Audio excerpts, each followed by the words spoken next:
How to fix programs not responding on Windows 11. Hi everyone, welcome to the channel.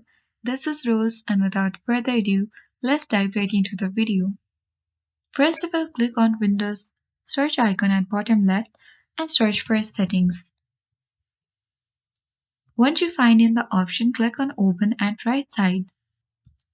Now using the search bar at top left corner of the screen, type in Troubleshoot. And here you will get the option of Troubleshoot settings. You simply need to click on it.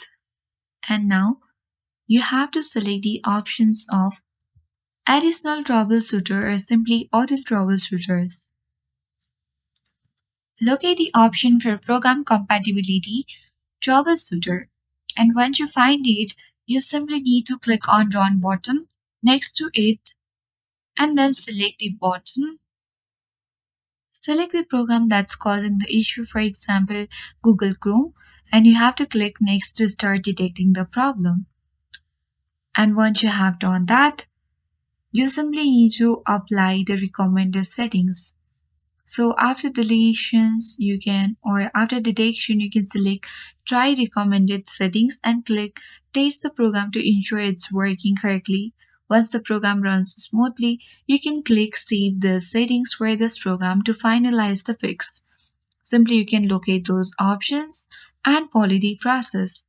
Once you have followed this, you need to restart and test the program. Close the troubleshooter and simply restart your computer and again open the program to verify it's functioning properly. Additional tips is you can update the program. Ensure you are using the latest version of the program. For that, you have to go to the settings again using the Windows search icon and select Update and Security from bottom left corner of the screen or simply Windows Update.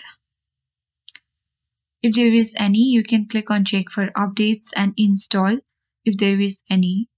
And by following this step, you can easily fix the program not responding issue on Windows 11. I hope you found this video helpful. If it was, then do like, share, comment, and don't forget to subscribe. Thank you for watching.